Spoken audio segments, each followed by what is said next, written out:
Good morning students, welcome back. तो students हम लोग पढ़ रहे हैं लेसन नंबर 6। लेसन नंबर 6 में हम लोग बुक एक्सरसाइज लास्ट क्लास में कर चुके हैं। एक्सरसाइज A, B, C और D हमने कंप्लीट कर ली थी और अब हमारी सिर्फ लास्ट एक्सरसाइज E रह गई है जो कि क्वेश्चन आंसर से रिलेटेड है। तो इसमें हमारे बहुत सारे क्वेश्चंस हैं जिनके आंसर हमें देने हैं। तो आज हम यही आंसर्स डिस्कस करेंगे अपनी आज की क्लास में। तो चलिए हम स्टार्ट करते हैं। एक्सरसाइज E ये आपके बुक में पेज नंबर 44 पे है, आप लोग वहाँ से क्वेश्चन पढ़ सकते हैं और ध्यान से सुनिएगा ताकि आपको सारे आंसर्स बिल्कुल अच्छे से समझ आ जाएं और लर्न करने में आपको कोई भी परेशानी ना आए। तो चलिए start. Question number 1। Question number 1 में पूछा गया है what type of climate does Saudi Arabia have. तो इसमें हमें सऊदी अरेबिया का क्लाइमेट बताना है, वहाँ पर किस तरह का मौसम रहता है।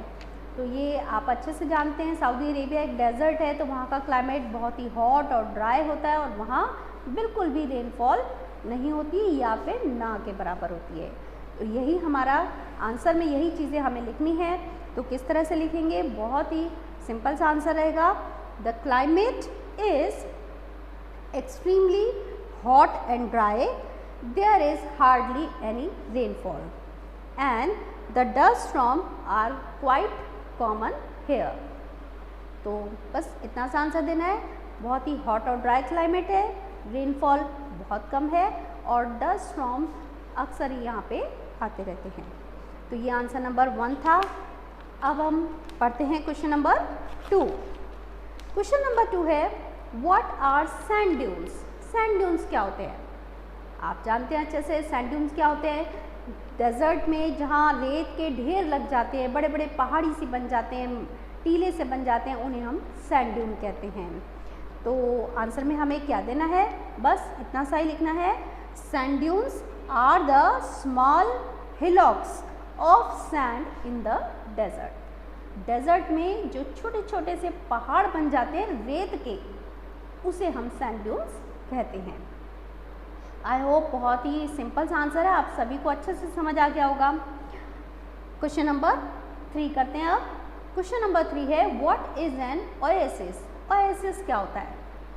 अब ओएसिस आप जानते हैं डेजर्ट में यूँ तो सब जगह रेत ही रेत नज़र आती है, सैंड ही सैंड, लेकिन कहीं कहीं काफ़ी दूरी पर कुछ ऐसी जगह होती है डेजर्ट में जहाँ थोड़ा बहुत पानी हमें नज़र आता है, जहाँ कोई पूल ऑफ वाटर हमें नज़र आ जाता है और वो पूल ऑफ वाटर होने की वजह से वहाँ पे थोड़े बहुत प्लांट्स भी हमें नज़र आते हैं, थोड़ी बहुत प्लांटेशन भी होती है।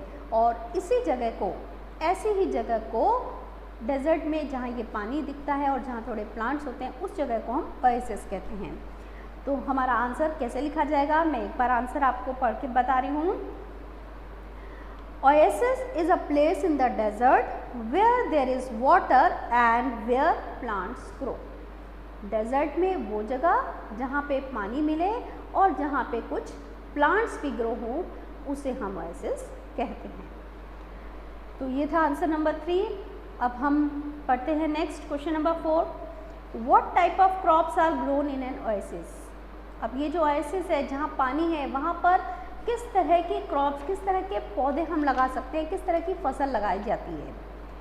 तो जो ओएसिस के पास जो फसल, जो क्रॉप्स लगाई जाती हैं, उनमें मेन क्या है, ध्यान से सुनिएगा स्टूडेंट। कौन कौन सी क्रॉप्स है वो, dates, cotton, olives, figs, citrus fruits, wheat and corn are common oasis crops. तो ये कॉमन ओएसिस क्रॉप हैं जो ओएसिस के पास में लगाई जाती हैं। तो अब इसके बाद आ जाते हैं क्वेश्चन नंबर 5 पर। Question number 5, why is a camel called the ship of desert. Camel को शिप ऑफ द डेजर्ट क्यों कहते हैं, ये तो आप सबने अच्छे से पहले भी पिछली क्लासेस में भी पढ़ रखा है कि कैमल जो है वो डेजर्ट के एटमॉस्फेयर क्लाइमेट के अकॉर्डिंग अडेप्टेड होता है। वो बिना पानी और फूड के रह सकता है कई दिनों तक और उसी को ट्रांसपोर्ट के लिए मेनली डेजर्ट में यूज़ किया जाता है, क्योंकि वो गर्म रेत पर भी, हॉट सैंड पर भी बहुत ही आराम से चल सकता है। यही कारण होते हैं उसे शिप ऑफ द डेजर्ट कहा जाता है। तो हमारा आंसर क्या लिखा जाएगा, तो आंसर इस तरीके से देंगे हम इसका, camels are the most important animal in the desert. Desert का बहुत ही इम्पॉर्टेंट एनिमल है, सबसे ज़्यादा जो डेजर्ट में अडेप्टेड एनिमल है वो कैमल है। They are use to carry heavy loads and to transport people in desert. रेगिस्तान में इन्हीं ऊँट को यूज़ किया जाता है हैवी लोड्स उठाने के लिए, और पीपल लोग खुद भी इस पे बैठ करके सवारी करते हैं और एक जगह से दूसरी जगह जाते हैं। Then camels are well adapted to the conditions of desert. They can live without food and water for many days. तो इससे ट्रांसपोर्ट का मेन क्यों है ये, क्योंकि ये डेजर्ट की कंडीशन के अकॉर्डिंग बहुत अच्छे से अडेप्टेड है, उसके अकॉर्डिंग ही इसकी बॉडी है, ये बिना फूड और वाटर के कई दिनों तक रह सकता है।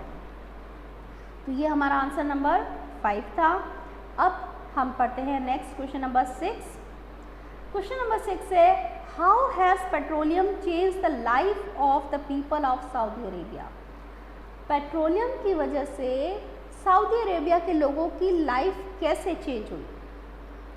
स्टूडेंट्स आपको ध्यान होगा हम लेसन में पढ़ चुके हैं, सऊदी अरेबिया जो आज एक वेल्दी कंट्री है वो सिर्फ इसलिए क्योंकि वहाँ पर बहुत सारे ऑयल रिजर्व्स हैं और इसीलिए उसे लिक्विड गोल्ड भी कहते हैं, जो कि हमने पीछे भी पढ़ा था, डिवीज़न में भी पढ़ा था। उससे पहले ये एक पुअर कंट्री थी, जब तक उन्हें पेट्रोलियम ऑयल रिजर्व्स का पता नहीं था, उसकी डिस्कवरी से पहले तक ये एक पुअर कंट्री थी। बट जब इन्हें पेट्रोलियम का मालूम पड़ा और ऑयल का इसका यूजेस होने लगा, एक्सपोर्ट होने लगा, उसके बाद ये एक वेल्दी कंट्री बन गई और यहाँ के लोग भी वेल्दी हो गए और यहाँ का लाइफस्टाइल चेंज हो गया। तो हमारा आंसर किस तरीके से रहेगा, petroleum in Saudi Arabia has increase their business in it. इसी की वजह से सऊदी अरेबिया का बिजनेस बढ़ गया। And wealth and economy of all the people living there. सिर्फ बिजनेस ही नहीं बढ़ा, वेल्थ यानी रिचनेस और इकोनॉमी भी डेवलप हुई, सभी लोगों की, वहाँ रहने वाले सभी लोगों की वेल्थ और इकोनॉमी बढ़ गई और डेवलप हुई। तो ये हमारा आंसर है 6। अब हम नेक्स्ट क्वेश्चन पे आ जाते हैं, question number 7। What is the importance of Mecca and Medina. इसमें हमसे पूछा गया है मक्का और मदीना। आप सब लोगों ने ये नाम सुन रखे होंगे, मक्का मदीना बहुत ही हॉली प्लेसेस हैं, इनकी इम्पोर्टेंस बतानी है। तो इम्पोर्टेंस आप सभी जानते हैं, ये बहुत ही हॉली प्लेसेस हैं ऑफ मुस्लिम्स के पवित्र स्थान माने जाते हैं और यहाँ बहुत सारे मुस्लिम्स आते हैं, किसके लिए, हज के लिए। तो यही हमें आंसर में लिखना है। तो आंसर रहेगा these two are the holiest place for Muslims. Millions of Muslim come to Mecca and Medina on annual pilgrimage called Hajj. ये मुस्लिम्स के हॉलीएस्ट यानी पवित्र स्थान है और बहुत सारे मुस्लिम्स, मिलियंस ऑफ मुस्लिम्स वो यहाँ पर हर साल हज के लिए आते हैं। Next question, question number 8। What type of clothes do people of Saudi Arabia wear. Saudi Arabia के जो लोग हैं वो किस तरह की ड्रेसेस पहनते हैं। तो स्टूडेंट्स हमने वहाँ की ड्रेसेस पढ़ी थी, फिर से बताते हैं ड्रेस किस तरह की ड्रेस है वहाँ की। Men wear long flowing cotton robes called thab which is sometimes covered by a jacket or robe। जो मेन है उनकी ड्रेस क्या है, लंबी सी कॉटन की रॉब्स, कॉटन की ड्रेस रहती है जिसे थाप कहा जाता है और कई बार इसके ऊपर वो जैकेट भी डालते हैं। To protect their head from sun they use a head covering called ghutra. और क्योंकि वहाँ बहुत हॉट होता है तो अपने हेड को प्रोटेक्ट करने के लिए वो सर पे जो पहनते हैं उसे कहा जाता है गुट्रा। और वुमेन, लेडीज़ वहाँ पे किस तरह की पहनती हैं, वो भी लॉन्ग रॉब्स पहनती हैं। Women wear long robes called aba and they cover their faces with a veil. वो जो लंबी ड्रेसेस पहनते हैं उसे आबा कहा जाता है और वो अपने फेसेस को वेल से कवर करती हैं। तो ये थी उनकी ड्रेसेस, उनके क्लोथ्स जो वो पहनते हैं। अब आ जाते हैं हम नेक्स्ट क्वेश्चन नंबर 9 पर। What is the life style of Bedouins. Bedouins का लाइफ स्टाइल के बारे में बताना है। तो स्टूडेंट ध्यान होगा, बेदोइन्स क्या है, वो नोमैड्स थे वहाँ के, जो एक जगह से दूसरी जगह घूमते रहते हैं। तो इनकी लाइफस्टाइल किस तरह की है, इनकी एक ट्रेडिशनल लाइफ होती है। तो हमारा आंसर किस तरह रहेगा, Bedouins lead a traditional life. They move from place to place in search of green pastures for their goats, sheep, camel etcetera. They live in tents made of camel और goat skin. तो इनकी बिल्कुल ही traditional life है, ये अपने animals को अपने साथ रखते हैं, गॉड, शीप, कैमल्स, और इनके लिए पास्चर ढूंढते हुए ये एक जगह से दूसरी जगह घूमते रहते हैं और ये टेंट्स बना के उसमें रहते हैं। और इनके टेंट्स किससे बने होते हैं, कैमल या गॉड स्किन से इनके टेंट बने होते हैं। तो ये बेदोइन्स के बारे में था। इसके बाद अब आ जाता है हमारा लास्ट क्वेश्चन, क्वेश्चन नंबर 10, और ये हमसे पूछ रहा है, compare the lifestyle of people living in Saudi Arabia with that of people living in Greenland. अब इसमें हमें कहा गया है सऊदी अरेबिया के लोग और ग्रीनलैंड, जो कि हमने लास्ट चैप्टर में पढ़ा था, ग्रीनलैंड के लोग, उनके लाइफस्टाइल में क्या फ़र्क है। तो स्टूडेंट्स थोड़ा सा हमें पुराने चैप्टर को रिवाइज करना होगा, ध्यान में रखना होगा। ग्रीनलैंड में आपने पढ़ा था बहुत ही ठंड होती है, ग्रीनलैंड पोलर एरिया में आता था, वो आइस और स्नो से ही कवर रहता है। तो वहाँ के लोग मेनली हंटर है, वहाँ कोई प्लांटेशन वेजिटेशन नहीं होती, वहाँ सिर्फ स्नो और आइस ही नज़र आता है। तो वहाँ के लोग क्या है, मेनली हंटर्स हैं। जबकि जो सऊदी अरेबिया है ये बहुत ही हॉट एरिया है, ये डेजर्ट है, लेकिन यहाँ पे बहुत सारे नेचुरल रिसोर्सेज हैं जैसे पेट्रोलियम। तो इन रिसोर्सेज की वजह से ये बहुत ही रिच कंट्री बन चुकी है और यहाँ पे बहुत अच्छी सिटीज़ हैं, सभी मॉडर्न फैसिलिटीज़ अवेलेबल है। तो यही सारी बातें हमें बतानी है हमारे आंसर में। तो हम आंसर किस तरीके से बताएंगे, in Greenland most of the land is covered with snow and ice and therefore the people here are mainly hunters.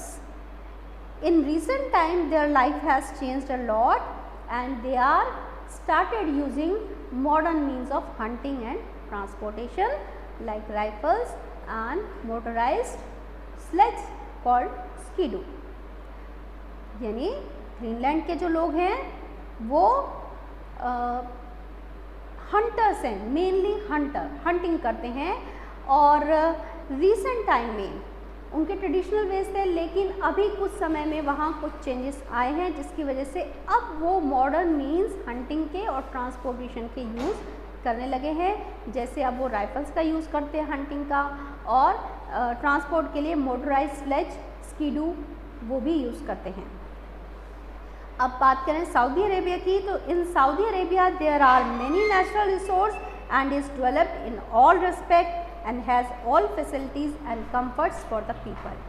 Saudi Arabia में बहुत सारे नेचुरल रिसोर्सेज हैं और ये पूरी तरह डेवलप्ड है और यहाँ पे लोगों के लिए सभी कंफर्ट, सभी मॉडर्न फैसिलिटीज़ अवेलेबल है। तो ये था हमारा आंसर नंबर 10। इसमें हमने ग्रीनलैंड और सऊदी अरेबिया के लाइफस्टाइल के बारे में कंपेयर किया, उनको आपस में डिस्कस किया। तो इसके साथ ही ये हमारा लेसन नंबर 6 कंप्लीट होता है। आप इसके आंसर्स बहुत अच्छे से नीट क्लीन हैंडराइटिंग में अपनी कॉपी में नोट करेंगे। आंसर्स ग्रुप में शेयर कर दिए जाएंगे।